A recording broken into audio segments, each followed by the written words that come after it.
Góðan daginn.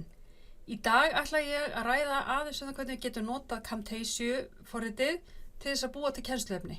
Hvað er hægt að gera í þessu kerfi og hvað þarf að varast. Þegar við erum að búa til kennsluefni á netinu þá er ráðlagt að það séu ekki mjög langar upptökur. Í dag er talað um upptökurnar eigi ekki að vera lengri heldur en 5-6 mínútur. Það sé hæfileg lengd vegna þess að þeir sem eru að horfa, þeir hafa ekki úthald eða nennu í að horfa mikið lengur. Auðvitað til undantekningar og stundum þarf maður að hafa þetta lengra, maður er með fyrirlestur eða annað, en ef hægt er, þá þarf að klippa efni niður þannig að það sé bara örfáa mínútur. Því styttra, því betra.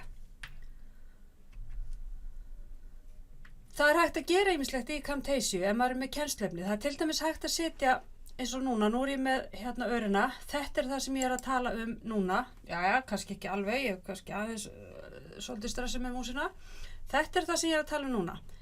Hvað svo með það sem við ætlum að gera næst, það er þetta hér. Er hægt að gera of mikið? Þetta geti verið með of mikið af örfum og mikið áherslum, þetta er bara eins og PowerPoint, ef maður notar allt raslið þar í, þá verður það bara hreinlega of mikið.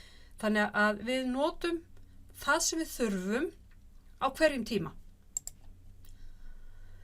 Myndin af, við ráðleggjum fólki og það er almennt ráðlegt í dag að hafa mynd með efninu og það er gert til þess að ná í fyrsta lagi að skapa tengsl. Það er hægt að leika sem með myndina, sjáðu hérna, ég er með þennan fína green screen og ég get tekið hana af, ég get breytt lit, ég get sett annan bakgrunn eða ég get bara hreinlega tekið hann út þannig að glærurnar minna séu það eina sem sjáist eða ég get bara haldið þessum græna bakgrunni ef ég vil endilega hafa svona fallegt. Svo er það númer 3, það er að passa að vera ekki of stífur á myndinni.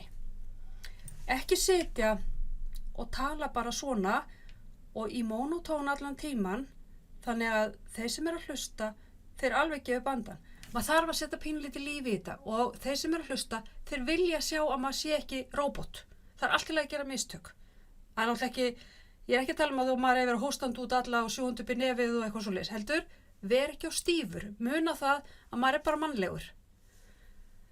Myndin þarf hún alltaf að vera að þið getið tekið hana af. Það er hægt að fara að taka leiðina þannig að maður setji mynd kannski í byrjun, maður kynni efnið og segi svo ég heiti þetta bla bla bla og ég ætla að fjalla um þetta efni í dag og hafa svo ekkert aðra mynd. Síðan getur maður farið þá leið að gera eins og ég geri hér, hafa hann alltaf með á kynningunni, hérna í horninu eða hérna uppi eða einhvers staðar, bara maður ræði því.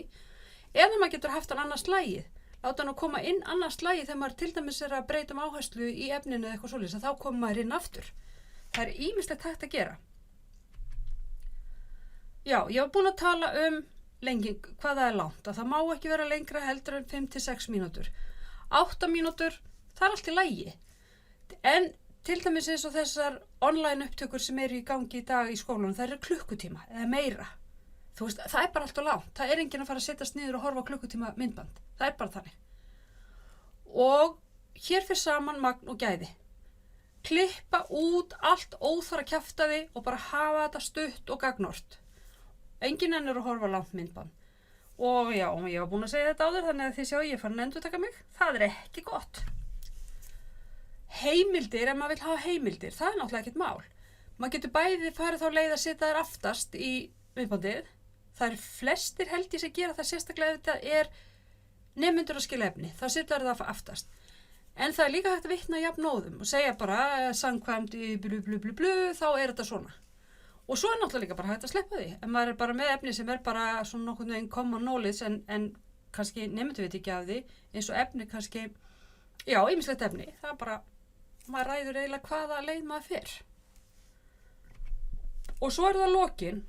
Ég er hérna bara með svarta glæru eða minn fína bakgrunn en það er hægt að hafa eitthvað annað hér og ég ætla að sýna ykkur líka hvernig maður getur sett inn músík.